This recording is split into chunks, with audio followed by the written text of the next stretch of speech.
My name is John, and a few weeks ago, my friends and I decided to explore a place that sparked both fascination and fear. An old abandoned amusement park on the outskirts of town. The park had been abruptly closed after a terrible accident that claimed several lives many years ago. The sinister history surrounding the place was what attracted us the most. Tales of shadows seen at night, laughter echoing through rusted rides, and a sense that something supernatural still inhabited that space forgotten by time. That afternoon, as we walked towards the park's rusty gate, I could feel a mixture of excitement and apprehension bubbling inside me. Around us, vegetation had taken over the old attractions, turning the area into a dark and melancholic landscape. Faded posters and broken signs greeted us with their muted colors, a silent testament to better days and a past now shrouded in mystery. Our footsteps echoed in the tense silence as we advanced along the path once bustling with happy families and excited children.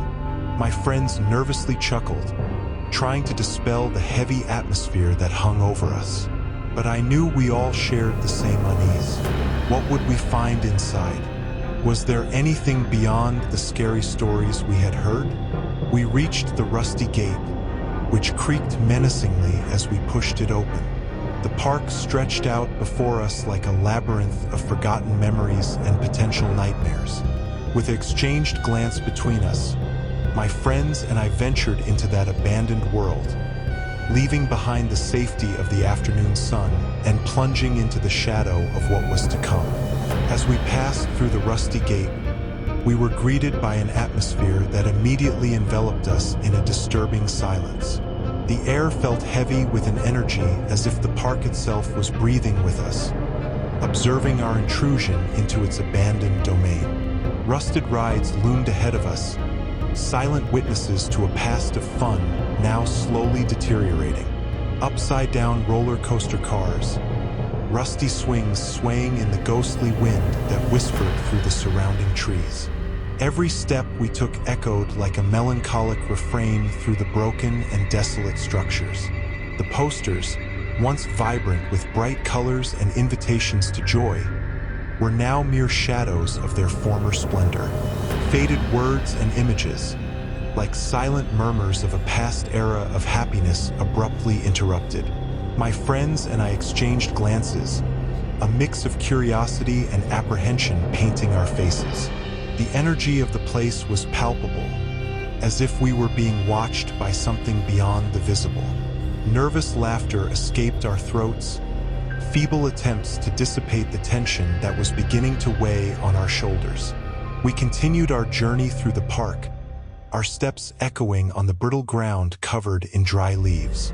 As we progressed, the feeling that we were not alone intensified. Shadows seemed to move at the periphery of our vision, disappearing when we turned to look directly at them. The sun began to set slowly on the horizon, casting long, distorted shadows over the park structures. We knew we couldn't stay there forever, but something kept us from turning our backs and leaving. A premonition that there was still more to discover, more to fear. And so, with our hearts pounding in our chests, we ventured deeper into the abandoned amusement park, each step taking us further into a world of shadows and hidden secrets. As we ventured deeper into the abandoned park, the sense that we were not alone intensified. Shadows seemed to dance around us, always at the edge of our peripheral vision, disappearing when we tried to focus on them directly. Distant laughter echoed through the air, cold and chilling, emanating from places that seemed to have no visible source.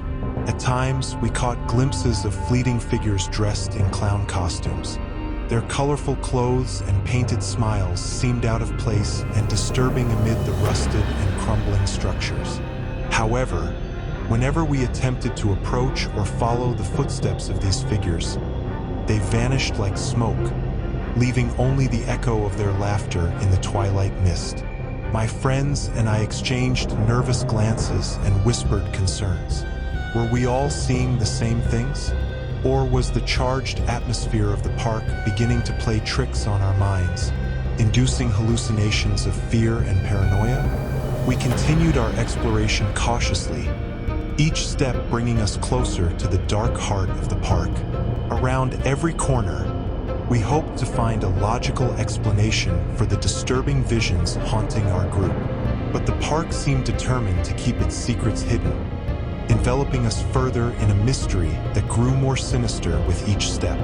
As night deepened and daylight faded, fear grew within us like a looming shadow. Those clown figures, increasingly frequent and elusive, seemed to be leading us toward a fate we barely dared to imagine. The abandoned amusement park was revealing itself not just as a place of forgotten memories, but also a stage for the unknown and the inexplicable. And so, amidst nervous whispers and racing hearts, we pressed on toward the center of the park, where we knew the darkest secrets awaited discovery. As we realized something was terribly wrong, one by one, my friends began to disappear before my eyes in such inexplicable ways that at first I thought they were just playing, hiding to scare us. But as time passed and the darkness of the park deepened, the sinister truth began to become evident. First was Maria, who had been with us since the beginning of our exploration.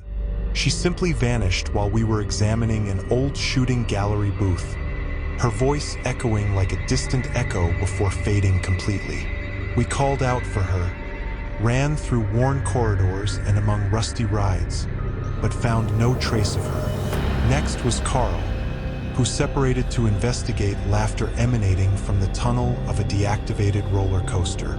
He didn't return when we called out in desperation, nor responded to our frantic shouts echoing through the empty corridors. A sense of panic began to settle among us as the night grew denser around us. It was no longer possible to ignore the evidence that something supernatural and malevolent was lurking in this abandoned place. Mark, the next to disappear, was last seen following a clown shadow that moved silently among the ruins of a broken carousel. His screams echoed briefly before being muffled by the oppressive silence that followed. With each new disappearance, my heart clenched with growing fear and overwhelming helplessness. I knew we couldn't continue like this, losing one by one of our friends to the dark clutches of this cursed amusement park. Now, as I stand here alone, surrounded by the echoes of the vanished and the dancing shadows, I know I am facing something far beyond human understanding. The abandoned amusement park is not just a place of lost memories, but a lair for something ancient, something that feeds on the fear and innocence of its victims. I prepare for the final confrontation with the terror that inhabits this place, as the darkness closes in around me, waiting to reveal its ultimate secret. Now I am alone, surrounded by the suffocating darkness of this abandoned amusement park. My friends disappeared one by one, swallowed by shadows that seem to dance and writhe around me like hungry serpents. I take a deep breath, trying to calm the tremors running through my body. The truth I now face is more terrible than I could have imagined. The clowns we saw, those sinister figures that appeared and disappeared like ghosts among the crumbling structures, are actually manifestations of the vengeful spirits of the victims of the tragic accident that haunted this park for decades. There is no denying it anymore. I have witnessed the fury of these spirits, their faces twisted with hatred and eternal suffering. They are determined not to let anyone leave, not to allow us to escape from their invisible clutches that now envelop us. My footsteps echo on the worn and broken ground as I desperately run through the dark corridors, each shadow seeming to pull me into its icy embrace.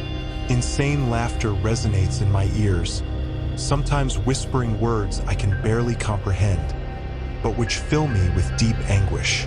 I find myself at a dead end, a dark corner where shadows gather like a living wall of nightmares.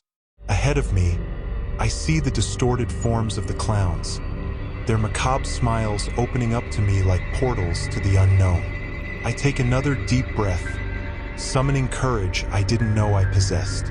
I cannot allow fear to paralyze me, cannot allow these spirits to consume me as they did my friends. With my heart pounding frantically in my chest, I take a step forward, defying the dark void that surrounds me.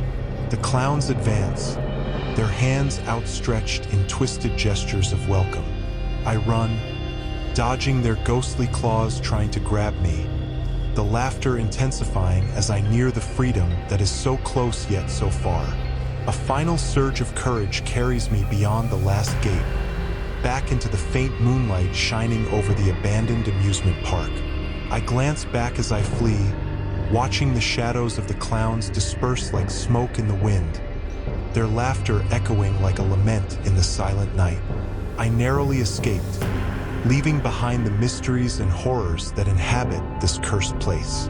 But I know I will never forget the twisted faces of the vengeful spirits that crossed my path, nor the laughter that continues to haunt me in the darkest corners of my dreams. The abandoned amusement park remains as a grim reminder that not all nightmares end when we wake up, and some horror stories are more real than we would like to admit.